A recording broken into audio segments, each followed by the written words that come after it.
온달전이라고 하는 거는 이제 139쪽에 나와요. 139쪽. 우리가 이제 그 책을 보면 김부식이라는 사람이 나옵니다. 거기 144쪽부터 설명 좀 드릴게요. 144쪽. 144쪽 한번 펴보세요. 지금 이제 글과 생각을 첫 번째 수업으로 할 테니까. 그 김부식은 삼국 사기를 지었어요. 맞죠? 네. 삼국 사기를 지은 사람이고요. 1075년에서 1151년까지 고려 중기 학자 정치가 문인이고요. 뭐 본관 이런 건 알 필요 없고, 그리고 이제 여기서 중요한 거는 이제 이 묘청과 정지상을 중심으로 한 서경파 대립인데 좀 설명 좀 드릴게요. 144쪽의 그 글쓴이 소개를 보고 있습니다. 정지상은 어떤 사람이냐면 이 김부식과 동문 수학을 한 사람이에요. 여러분 그 담당한 교수님이 이야기를 하셨는지 모르겠는데 같이 공부를 했어요. 근데 김부식보다 정지상이 훨씬 더 시를 잘 썼어요. 시를 훨씬 더 잘 썼다. 144쪽 보고 있어요. 거기 글쓴이 소개 있잖아요. 거기 좀 보고 있다고요. 그래서 이 정지상이 훨씬 더 시를 잘 쓰니까 나중에는 정변을 일으켜가지고 정지상을 죽여버려요. 김부식. 그런 이야기는 안 하셨죠? 죽였다고 하셨어요. 그래서 죽여버렸어요. 참, 그러니까 이게 무서운 거예요, 그런 게. 하여튼 그런데 여기서 중요한 게 이제 서경파하고 개경파가 나와요. 이걸 좀 알아두셔야 되는데, 서경이라고 하는 것은 평양이에요, 평양. 지금으로 말하면. 우리가 옛날 그 국문학 공부하다 보면 서경, 개경 이런 말 많이 나오거든요. 그러면 서경은 평양. 이건 시험하고 상관없이 알아두세요. 국문학 공부하다 보면 하고한 날 나오는 거니까. 개경은 개성이 개성. 개성상인 뭐 들어보셨죠? 네. 이 북한에 이렇게 나옵니다. 그래서 평양하고 개성이라는 걸 좀 알아두시면 좋겠습니다. 그래서 이 묘청과 정지상을 중심으로 한 서경파와 대립을 했다는 거예요. 그래서 이제 그런 사람을 대립했어요. 그러니까 서경파니까 평양이죠. 그러니까 이 수도를 평양으로 옮기자 뭐 이런 세력이 있고, 아니다 수도를 개성으로 옮기자 이런 세력 간의 싸움을 하는 거예요. 그렇게 이해하시면 될 것 같고요. 그래서 삼국 사기를 저술합니다. 그래서 이 삼국 사기는 정사라고 그래요. 정사. 올바른 역사라고. 이제 삼국 유사가 야사 맞죠? 정사입니다. 그래서 이 정지상과 여기 나오죠. 시제. 시의 재능이라는 뜻입니다. 시제. 시제를 다루는 일화가 있었고 정지상의 시와 함께 문이 일세를 올린 것으로 평가한다. 그러니까 물론 이제 김부식도 시를 안 쓴 건 아닌데 정지상의 시에 비하면 못 써요. 정지상의 시 중에 대동강이라는 시가 있다고 제가 전에 한번 이야기 드렸죠. 기억나요? 대동강이라는 시 기억 안 나요? 예, 대동강이라는 시가 있어요. 우헐장제 초색다하니 송군남포 동비가라. 비가겐 강둑에 풀잎이 이들이들 남포에 인보내니 슬픈 노래 복받치네. 여기까지는 뭐 별로 뭐 그렇게 잘 쓴 것 같지 않은데 그 다음 구절이 이제 기가 막힌 거죠. 시간 관계상 우리말로 쓸게요. 대동강수 하시진 별루년년 천록파. 자, 요 구절을 여러분 꼭 알아두시면 좋은데요. 이게 뭘까요? 대동강수 하시진 별루년년 천록파라는 말의 뜻이 뭔지 아세요? 이거의 뜻이 대동강의 물이 어느 때 닿을 것인가? 대동강 물이 어느 때 닿을 것인가? 별루, 이별의 눈물이 해마다 푸른 물결에 덧붙이네. 그러니까 이 대동강을 사이에 두고 남녀가 헤어져. 이별을 해. 여기까지 알겠죠? 네. 여자들이 눈물을 이렇게 많이 흘린다는 거예요. 이렇게 뚝뚝뚝. 여기가 이제 대동강이에요. 대동강. 그림이 잘 못 그려요. 그러니까 그러려면 대동강에서 여자들이 막 눈물을 흘리니까 대동강 물이 절대로 마를 날이 없다는 거예요. 뻥이에요, 뻥 아니에요.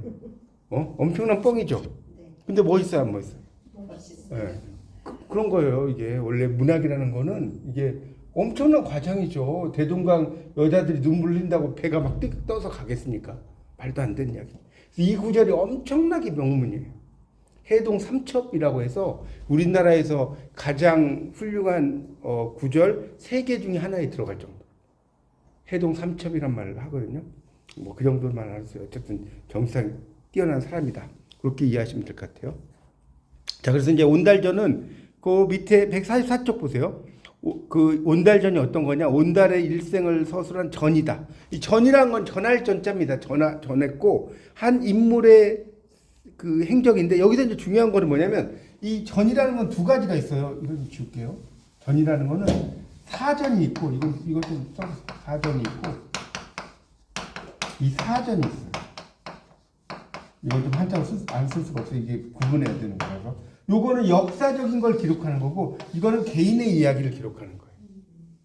자, 여기까지 어렵지 않죠? 역사적인 걸 기록하느냐 개인의 이야기를 기록하느냐에 따라서 이렇게 그 사전과 사전이 있다.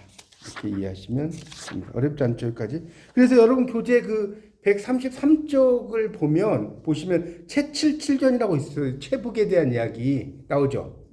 이거는 뭐겠어요? 밑에 있는 사전이에요. 개인의 이야기. 이게 그럼 시험에 되게 잘 나와요. 요 채칠칠전 133쪽은 사전이 개인 이야기고 그 뒤에 있는 지금 온달전은 뭐예요? 역사적 인물이죠.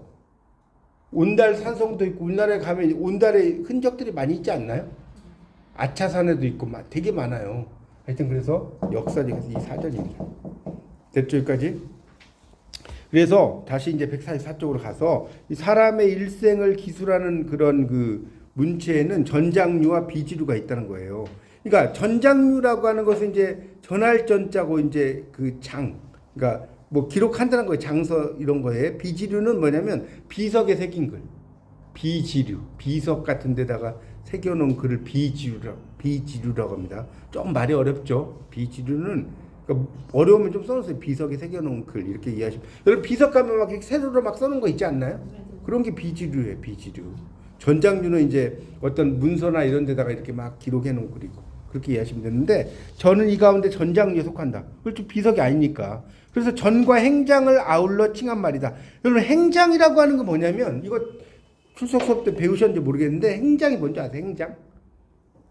행장이 뭐냐면 한 사람의 삶을 기록한 글을 행장이라고 하는 거예요. 행장. 그래서 누굽니까?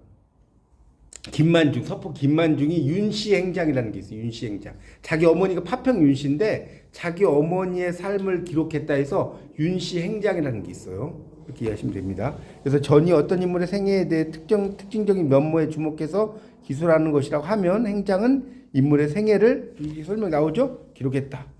자, 비지류의 대표적인 게 묘지명. 이제 알겠죠? 비석에 세웠으니까. 그래서 사람의 일생 서술한다는 점이 있고 작가 스스로 창작 동기에 짓는 점과 달리 묘지명은 자, 이게 밑줄 쳐놓으세요. 청탁에 의해서 지어져요. 묘지명은 묘지를 세웠는데 그거에 대해서 아주 멋지게 써야 돼. 그러면 잘 쓴 사람한테 청탁할 거 아닙니까? 돈을 좀 주고. 그렇죠? 그래서 쓰여졌다는 소리입니다. 그렇게 이해하시면 될 것 같고요. 이 글은 삼국사기 열전에 수록되어 있는데 본래 사관, 역사를 기록하는 사람이 사관이잖아요. 짓는 사서의 저는 공업을 중심으로 하여 인물에 대한 포평. 자, 이 포평이란 말 좀 어려운데요. 포평 뭐냐면 높은 점은 올리고 나쁜 점은 비판하고 그걸 포평이라고 그래요. 이 사람이 모든 걸 잘하지는 못했을 거 아니에요. 이런 건 잘했고 이런 건 못했어. 그런 걸 이야기하는 걸 포평이라고 합니다. 그리고 사서 제가 말씀드린 거 나오죠. 동그라미 쳐봐요. 사서 역사 사자네. 역사 사자. 그리고 실화적인 모티프. 이 모티프는 뭐냐면 근원, 동기라는 뜻. 동기. 어떠한 동기를 모티프라고 합니다. 그래서 온달과 이제 바보 온달과 장군 온달을 대비로. 자, 여기 좀 밑줄 좀 쳐놓으세요. 거기 144쪽 밑에 셋째 줄. 바보 온달과 장군 온달을 대비적으로 제시하고 그 사이에 평강공주를 매개로 한 서사를 전개하였을 뿐 문장을 꾸미는데 힘쓰지 않아 오히려 장중한 느낌을 준다. 여기까지 밑줄 쫙 쳐놓으십시오. 그래서 온달전에 대한 이야기를 쭉 써놨습니다. 자, 그래서 이제 여러분이 온달전은 이제 원래는 이 책이 삼국사기에 나오지만 한문으로 돼 있어요. 자, 보세요. 그런가 안 그런가 볼까요? 142쪽하고 143쪽을 보세요. 원문에 쭉 써놨죠. 네. 여러분 보세요. 이런 거 읽을 줄 아셔야 돼요. 원래 국문학을 하면. 진짜로 저희 대학원 공부하면 이런 건 기본으로 다 읽어요. 이런 거는 이제 이런 거는 쉬운 거야. 그냥 우리말 해석이 없는 걸 갖다 놓고 막 번역해 오라고 그래 막 과제가. 하여튼 근데 이제 요거를 그 앞에 139쪽 있지 않습니까? 거기 139부터 다 번역을 해놓은 거니까 그러니까 여러분 시험에는 당연히 원문 이런 거 안 나와요. 걱정 안 하셔도 됩니다. 읽을 필요 없어요. 이거 읽으려면 여러분 4년 동안 뭐 읽어도 못 읽으실 거예요. 그래서 139쪽을 다시 가면 온달전에 설명이 나옵니다. 한번 볼까요? 다 아는 이야기예요. 그렇죠? 온달전 모르는 분 어디 있습니까? 온달이 여기 평광 때 사람이고 용모가 볼품없어도 남의 웃음거리가 될 정도였지만 마음이 아름다웠고 여기 나왔죠. 집이 가난해. 근데 여기 보면 이제 되게 그러니까 이 온달전을 보면 어떻게 생각할 수 있냐면 어떻게 설명할까? 그러니까 하류층의 남자와 상류층의 여성의 만남이에요. 맞죠? 그러니까 이게 재밌는 게 상류층의 남자와 하류층의 여성의 만남 이런 것도 있고 공부하다 보면 그죠? 남자는 되게 왕족인데 여자는 그냥 일반적인 사람일 수도 있고요. 아니면 이렇게 이런 경우가 있어요. 이런 대표적인 케이스가 뭐냐? 온달전과 같은 대표적인 케이스가 뭔지 아세요? 서동이에요. 서동이 그 선화공주를 사랑하고 이런 거 기억나십니까? 그런 것도 대충의 하류층의 남자와 상류층의 여성의 이야기. 이것도 마찬가지다.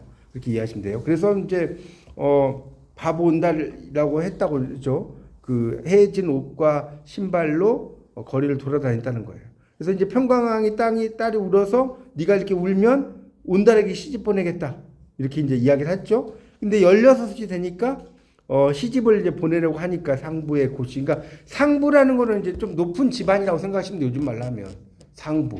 뭐 위에 있는 부분 뭐 이런 뜻이지만 높은 집안에 시집을 보내려고 하니까 왕께서 온달의 아내가 되라고 했다 이거죠. 왜 말 바꾸냐 이거죠.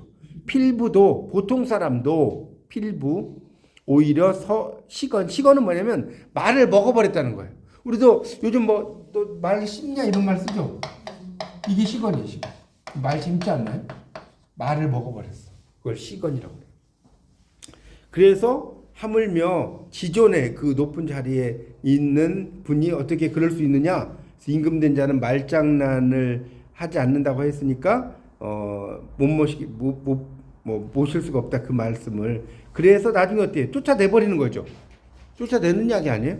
그래서 139쪽 밑에서 두 번째 줄. 공주가 이제 값비싼 팔찌 수십 개를 팔 뒤꿈치에 매달고 궁궐 나서서 홀로 떠나오다가 사람을 만나 집을 물어서 그의 집에 이르러 가요. 그렇죠? 넘어가 보세요. 140쪽. 그래서 이제 눈먼 어머니를 보고 절을 합니다. 그러니까 우리 아들은 가난하고 비루한데 이렇게 그 채취를 맡아보니까 분냄새가 난다는 거예요. 손도 부드럽고. 그러니까 당연히 귀인이라는 거예요. 이해가시죠? 그래서 어떻게 여기 왔느냐? 라고 해서 이제 공주가 길을 물어서 이제 온달에 있는 곳으로 가요. 뭐 이야기는 다 여러분 읽어보시면 되는 거니까. 그래서 이제 그 온달에 그렇죠. 이곳은 이런 어린 여자가 그 올 곳이 아니다라고 해서 그냥 떠났는데 결국 공주를 만나게 되는 이야기고 맞죠? 그래서 이제 쭉 내려가다 보면 어때요? 140쪽에 밑에서 한 10째 줄 정도에 가면 공주가 대답하기를 옛사람의 말에 한 말의 곡식이라도 찧어서 같이 먹을 수 있고 한 자의 배라도 바느질해서 옷을 지을 수 있으니까 마음을 같이 하면 이게 잘 살 거다 뭐 이런 이야기 아닙니까? 그래서 금팔찌를 팔아가지고 뭐 살림살이를 해서 이렇게 했다는 거예요. 그러다가 이제 그 국마 중에 이제 말이죠. 나라에서 한 말 중에 병들고 여위어 내버려진 걸 골라 샀다가 나중에 바꾸도록 하라. 그러니까 이런 게 보면 재밌는 게 박씨부인전이라고 혹시 아세요, 여러분? 고전 소설 중에 그런 거 보면 그래요. 박씨부인이 남편에게 이제 그 말을 살아서 그 되게 야윈 말을 잘 먹여. 그리고 그 야윈 말이 준마가 되도록 만들어요. 그런 게 이제 여성의 지혜가 되게 나타나는데 비슷비슷해요. 그렇게 이해하시면 됩니다. 그래서 이제 온달이 그 말대로 하니까 뭐 씩씩해졌다는 거예요, 말도. 그래서 이제 그렇게 하다가 고구려가 3월 3일에 사냥을 하는 거예요, 사냥. 그러니까 이게 이제 뭐냐면 여러분 고구려는 부여는 뭐 동맹 그 부여의 제천 행사 이런 거 들어보셨죠, 옛날에? 몰라요? 부여와 고구려 이런 거에 제천 행사 하늘에다가 제사 지내는 그런 것들이 있어요. 부여는 영고 뭐 그런 거 모르세요? 그러니까 하늘에 하여튼 제사를 지내는 그런 행사가 있다고. 그래서 고구려가 3월 3일이면 거기 네 번째 줄에 이 언덕에서 사냥을 해서 이 돼지나 이런 것을 산천의 신에게 제사 지내요. 여러분 그 재밌는 게 그래서 제가 전에 한번 설명드렸잖아요. 이 보일 시자가 왜 보일 시자라고 했어요? 이 이렇게 접시 같은 거에다가 그 뭡니까 동물을 잡아서 피를 흘려. 피가 뚝뚝 떨어져 안 떨어져요? 이런 글자에서 나온 거예요. 시자가. 그러니까 이렇게 시자는 뭐냐? 신에게 보인다는 뜻이에요. 사람이 보인다는 뜻이 아니라 신에게 보인다. 그런 의미로 이제 원래 쓰인 겁니다. 하여튼 그래서 이런 제천 행사에서 이제 사냥을 하고 하는데 당연히 이제 그 뭡니까 온달이 뛰어나죠. 그러니까 온달이 눈에 띄겠어 안 띄겠어요? 눈에 띄는 이야기예요. 그래서 사익감을 삼는 겁니다. 그렇죠? 이제 그러다가 이제 사익감을 삼았는데 총애도 높아지고 하다가 이제 온달이 뭐라고 합니까? 141쪽에 밑에서 열째 줄. 신라가 우리 한수, 한강이라는 뜻이에요. 한수.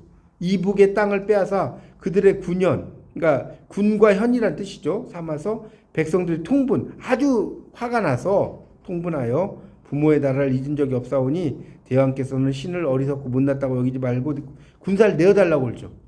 그러니까 이제 그래서 이제 왕 허락을 하니까 계리평과 중령 서쪽 땅을 우리 것 되돌리지 못하면 돌아오지 않겠다 해서 이제 출정 나갔죠. 신라군사와 여기 보세요. 아차성. 그래서 지금도 그 서울에 아차산성이 있지 않습니까? 그게 온달의 흔적이 있는 곳이에요. 아셨어요? 아차산성이라고 지금 있어요. 아차산역도 있고 지하철역에 그런 데가 흔적이 있는 거예요. 싸우다가 뭐라고 나와요? 날아오는 화살에 맞아서 죽어요. 그죠? 날아오는 화살에. 장사를 근데 이걸 보면 어떤 걸 여러분이 느낄 수가 있어요. 어떤 느낌이 드십니까? 이걸 읽으면 속도감이 있어요, 없어요? 엄청나게 빠르죠. 이게 막 순식간에 막 흘러가 버리잖아요. 이런 이야기들이. 그래서 장사를 진행할 때 관이 움직이지 않는다. 자, 여기다 밑줄 치세요. 이 관이 움직이지 않는다. 이거에다 밑줄 치고 이걸 이제 모르겠어요. 그 담당하시는 교수님 이야기 했는지 안 했는지 모르겠는데 이런 걸 이제 우리가 뭐라고 하냐면 설화적 구조라고 하는 거예요. 설화적 구조. 저는 이제 조금 뭐 제 스타일로 강의를 하니까 뭐 방송에 안 나올 수도 있고 그럴 거예요. 설화적 구조가 뭐냐면 그 황진이도 뭐 황진이를 짝사랑하는 남자가 죽었는데 관이 뭐 안 나갔는데 그런 이야기 들으셨죠? 맞아요. 황진이가 이렇게 관을 한번 쓰다듬어 죽으니까 뭐 관이 움직여 이런 거 다 똑같아. 그러니까 실제로 뭐 이렇게 했어요, 설마? 이거는 그냥 하나의 이야기를 만들려고 하는 겁니다. 이런 걸 설화적 구조라고 하는 거예요. 공주가 관을 어루만지면서 사생, 죽음과 삶이 정해져 있으니까 돌아갔었죠. 그래서 관로 움직여 장사를 지냈는데 대왕이 매우 슬퍼했다. 뭐 이런 내용으로 되어 있어. 그래서 이 온달전에서는 지금 어떤 걸 이야기하라고 한 거죠?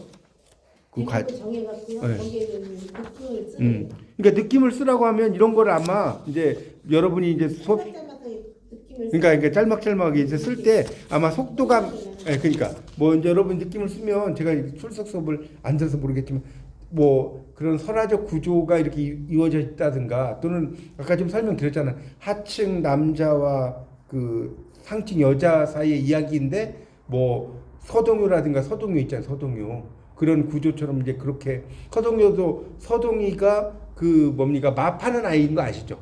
마가 요즘에도 마집 이런 게 있잖아요. 마를 파는 애인데 선화공주를 짝사랑하는 거예요. 뭐 그런 이야기거든요.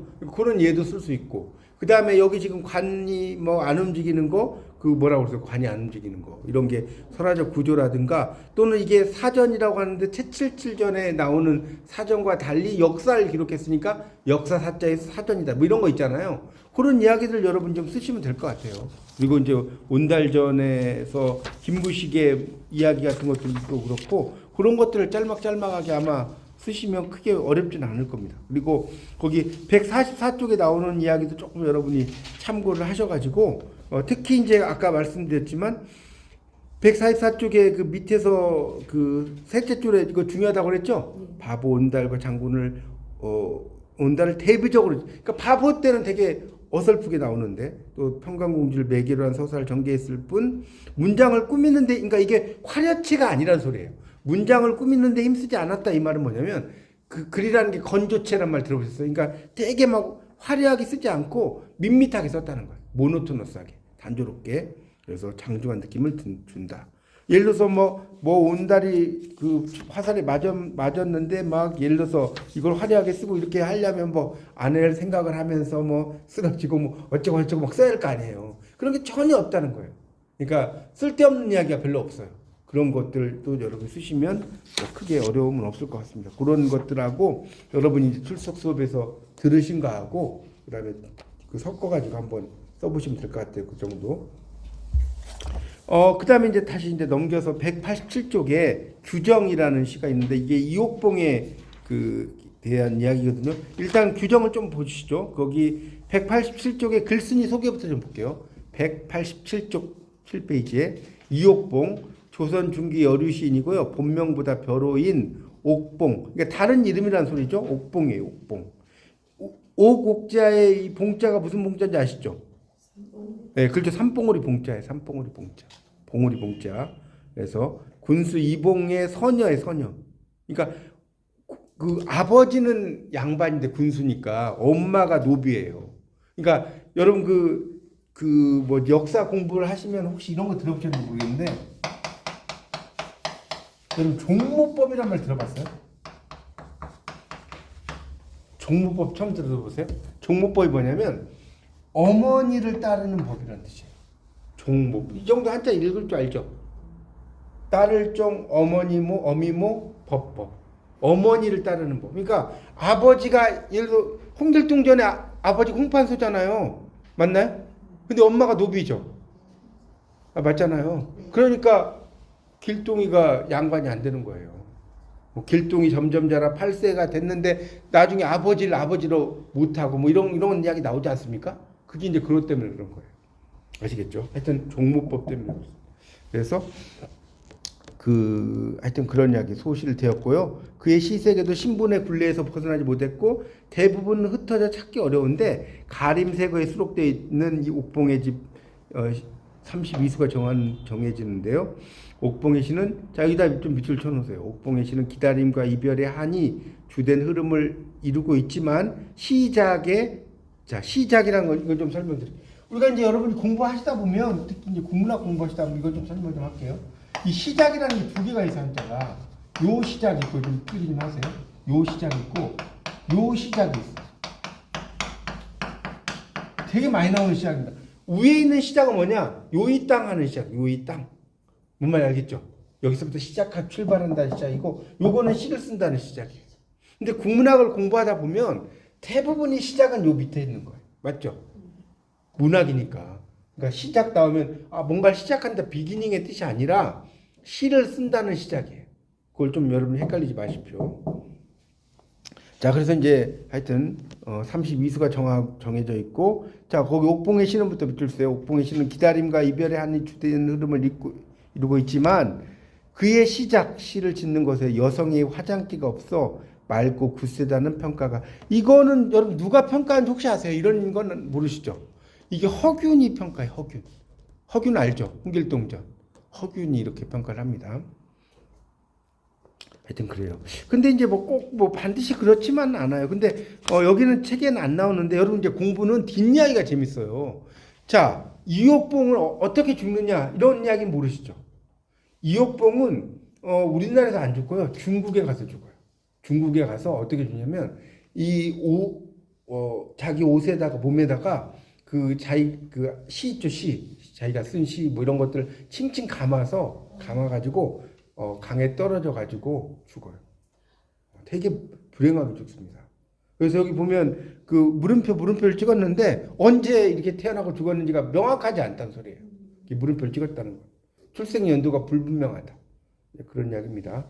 하여튼 이제 그 정도 되고 그래서 이제 그 밑에 규정이란 규수의 마음이란 뜻이에요.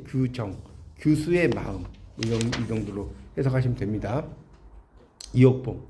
자 밑에 보시죠. 유약레하만 요 정도는 여러분 읽을 줄 아시죠? 뭐 쓸 줄은 모르셔도 읽을 줄 알아야 돼. 유약레하만 모르면 음을 다세요. 유약레하만 약속이 있는데 있을 유자 약속 약자예요. 레 온다 하만 하는 어찌 만 늦을 만자거든요. 늦게 옵니까? 해석돼요? 그러니까 약속해놓고 왜 늦게 오십니까? 이런 뜻이에요. 그 다음에 뭡니까? 그 다음에 정매 욕사시. 자, 잘 모르겠으면 음을 다세요. 정매. 뜰정자의 매와 매자예요. 뜰의 매와는 욕하고자 할 욕. 이런 뜻이고요. 그 다음에 사시. 이 사자는 감사한다는 뜻 아닙니까? 이렇게 여러분 질문하시는 분 계시는데 여기에서는 사가 지다는 뜻이에요. 지다. 이게 이 사자가 감사하다는 뜻만 있는 게 아니라 떨어진다는 뜻이 있어요. 그러니까 뜰에 있는 매화가 떨어지려고 하는 때 욕자가 하고자 할 욕자잖아요. 떨어지려고 하는 때에 그 다음 보세요. 홀문 지상작이에요. 문득 홀자예요. 문 듣는다. 가지짓잖아. 이 정도는 읽을 줄 알죠? 가지 위에 이 작자가 까치 작자예요. 까치 작자. 오작교라고 들어보셨죠? 견우직녀. 까마귀와 까치가 다리를 놓았다는 거예요. 그러니까 호련히 가지 위에 뭘 들어요? 까치 소리를 들어. 그럼 까치는 우리나라에서 어때요? 되게 좋은 새 아닙니까? 좋은 새? 근데 여러분 이제 또 재밌는 게 뭐냐면 그래서 공부를 하려면 끝이 없는 거예요. 그 여러분 옛날에 까치까치 설날은 어저께고 우리우리 설날은 오늘이래 많이 들어봤죠?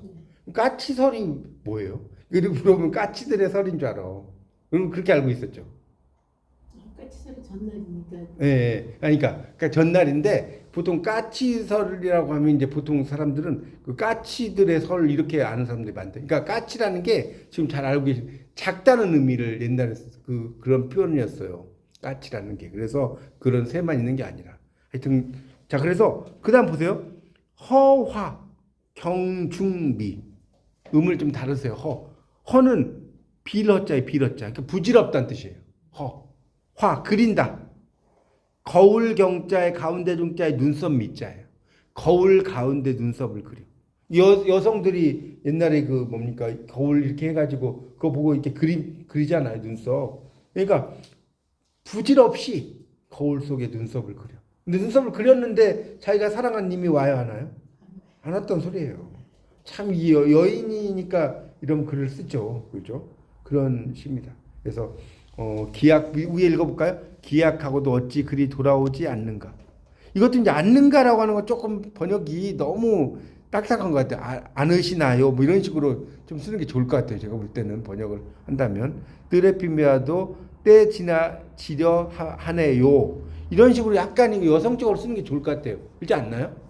그 다음에 호련히 가지 위에 까치 소리를 듣고 부질없이 거울 속에 눈썹 그리네요. 제가 번역자라면 이런 식으로 쓰겠어요. 왜냐면 앉는가 이런 게 좀 너무 약간 명령조잖아요. 말투가. 그렇죠? 하여튼 그렇습니다. 그래서 넘어가 보십시오. 188쪽에 소실이기 때문에 겪어야만 했던 별한 이별의 한해 애절함을 가장 적실하게 적실은 알맞을 적자에다가 열매 실자입니다. 적실. 그러니까 적실이 뭔 소리인지 모르겠다. 알맞게. 그러면 쉬워요? 알맞게 정도는 알겠죠? 알맞게 표현한 게 규정이고 여성적인 섬세한 필치로 호소하듯 늘픈 것은 작품의 장점이다. 사랑의 열정을 밖으로 토로. 자, 이 토로를 좀 설명드릴게요. 여러분 이제 1학년이시니까 뭘 많이 알게 되냐면 용어를 좀 많이 알아두셔야 돼요. 용어. 공부를 할 때는.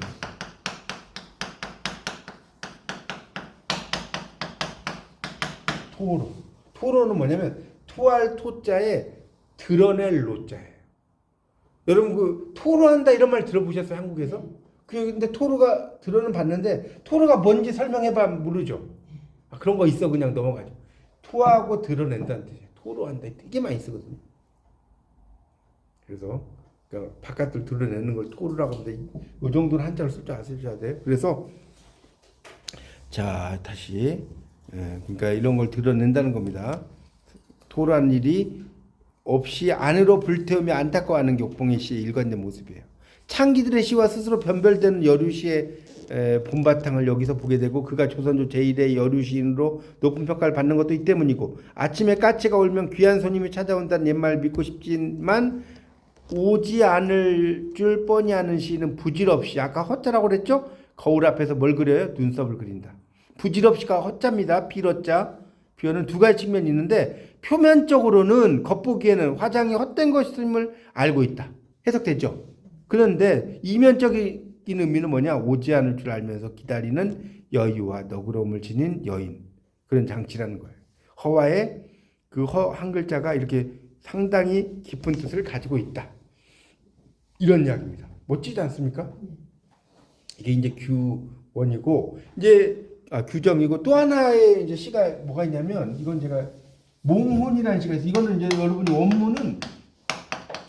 원문은 여러분 인터넷 찾아보세요. 몽혼이라는 시는 아세요? 모르시죠? 이옥봉의 대표시는 이 시가 아니라 몽혼이에요. 자 이거 보세요. 얼마나 멋진가. 근래 안부 우리말로 쓸게 제가 한때 쓸 줄 아는데 시간이 없어. 문영아 월도사창 허팝니다.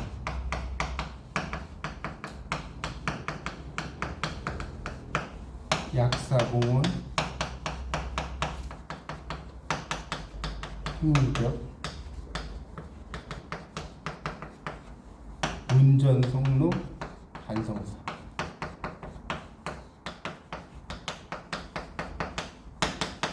자, 이런 시가 있습니다.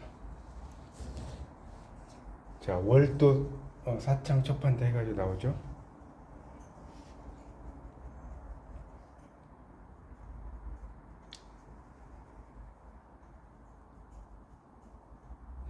요즘 뭐 인터넷에서 검색하면 다 나와요. 되게 세상이 좋아져가지고.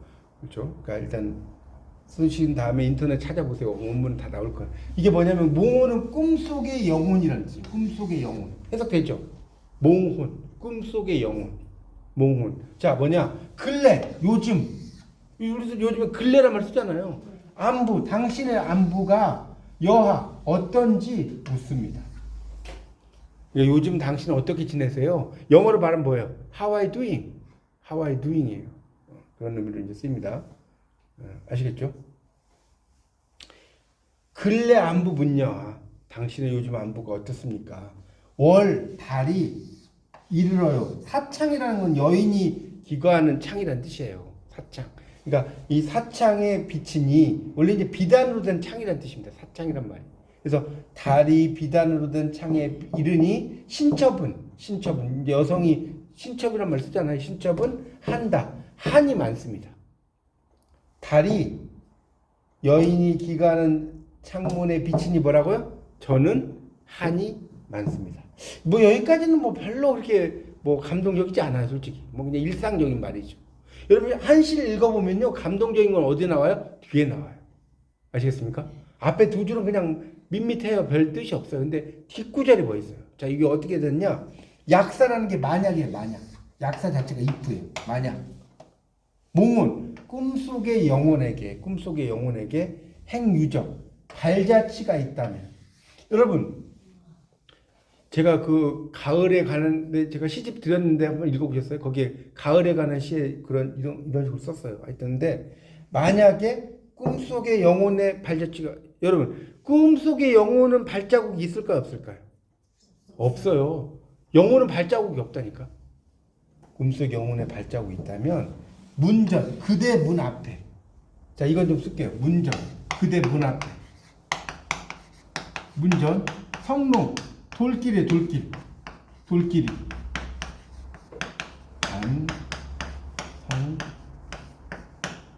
모래사자거든요. 반쯤은 뭐가 됐어요? 모래가 되었을 것이다.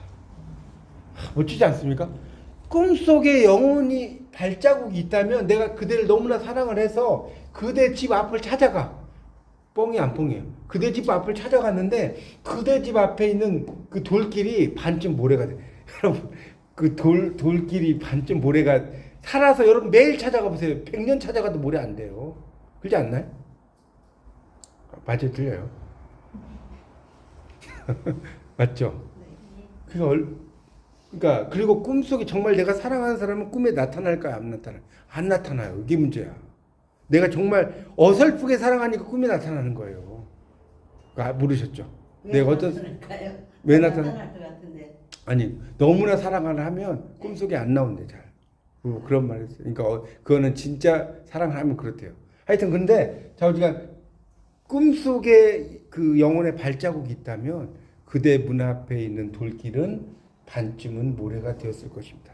제가 그 공부 관련된 책에도 이 시를 너무나 좋아해가지고 이 시에 대해서 이렇게 써고 설명도 하고 뭐 이런 적이 있었는데, 하여튼 이옥봉의 시 중에 뭐 여러 시들이 있겠지만 요 시를 한번 이렇게 가지고 좀 여러분 느낌을 이렇게 좀 써보셔도 될 것 같아요. 그러니까 요 시에 대한 또 쓰시고, 이옥봉의 이제 또 다른 시에 대한 쓰시고, 뭐 이거 말고도 이제 뭐 있으니까, 그러니까 여러분 이제 이런 거는 여러분 직접 쓰려고 하지 말고 이옥봉의 한시 이렇게 검색을 하잖아요. 네이버에서 엄청나게 많이 나와요. 그러면 이렇게 쭉 검색을 하다가 그 말들을 쭉 읽고 여러분 이제 쓸 때는 거기 있는 걸 그대로 쓰면 안 돼. 그걸 쓴 다음에 여러분의 느낌으로, 이해가십니까? 내 느낌에 이렇다. 그러니까 예를 들어서 허자도 막 이렇게 여러 가지 써놨잖아요. 그런 느낌들을 조금씩 써야 돼. 자기 말, 국문학과는 어떤 과냐면 자기 말, 이게 썰을 많이 푸는 과예요, 한마디로. 썰을 잘 풀어야 돼요, 국문과는. 그 맞아 틀려요?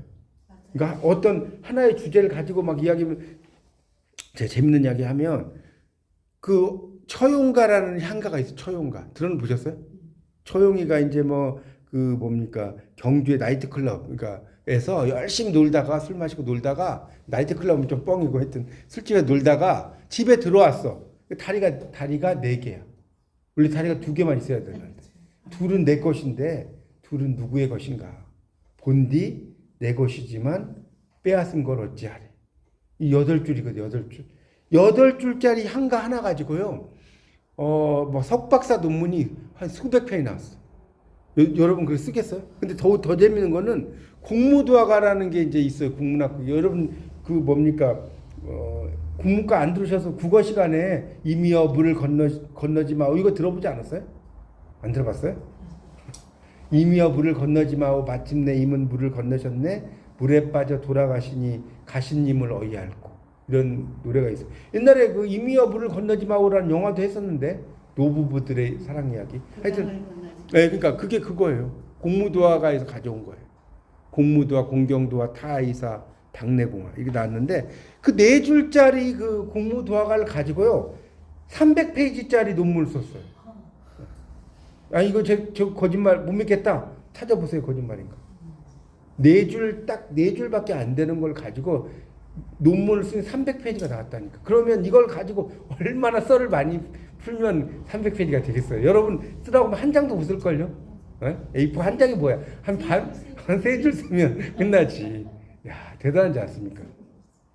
그래서 이제 여러분이 이제 지금 1학년이시니까 아직은 멀었고요. 좀 공부하시다 보면 엄청 썰을 저는 이제 막 뭐 석박사 논문도 쓰고 막 이렇게 하다 보면 뭐 하나 주제 가지고 쓰라 하면 엄청 많이 막 써요. 썰 이렇게 풀어가지고 쓰는데 하여튼 그렇습니다. 그래서 여러분이 이제 이 규정하고 몽언하고 또 다른 내용을 가지고 한번 여러분이 그 관련된 어쨌든 뭐 한실 쓰라 이런 건 아닐 거 아닙니까? 그거에 대한 느낌 그러니까 느낌을 쓰는 거니까. 얘하고 막 두 개 짬뽕해서 아니 짬뽕에서는 말고 근데 한 작품만 아니고 몇 개를 가지고 쓰라고 했다면서요? 아니요 하나가 하나만 가지고 쓰라고 그랬어요? 네. 아니 그러면 저는 이제 그걸 몰랐네. 그러면 네 개인가 줬잖아요. 네 개가 줬는데 그 중에서 하나만 가지고 네, 하나. 그러면 모르겠어요. 그러니까 제 모건도 줬어요? 네, 그렇게 줬어요 이렇게. 아니 근데 여기 담당하신 분은 이렇게 막까지 설명 안 하셨을 거예요. 그러니까 몽언을 가지고 여러분 느낌을 저는 저보고 만약 쓰라고 하면 저는 몽언을 가지고 쓰고 싶어요. 규정도 나왔어요. 그러니까 규정도 나오는데 규정보다는 몽언이 훨씬 더 되게 좀 애 타잖아요. 노래가 애가 타잖아요. 노래가. 그래서 요 내용들을 가지고 그러니까 이거를 뭐 약간 비교해도 되죠. 그러니까 규정도 여인의 어떤 그런 걸 다루긴 하는데 몽언이라는 작품이 훨씬 더 그런 여성의 그런 어떤 심리라든가 이런 걸 다룬다라든가 이런 식으로 여러분이 좀 말을 만드시면 될 것 같은데 그거는 그렇지 않나요? 그런 식으로 한번 이야기를 좀 만들어 보시면 되겠습니다.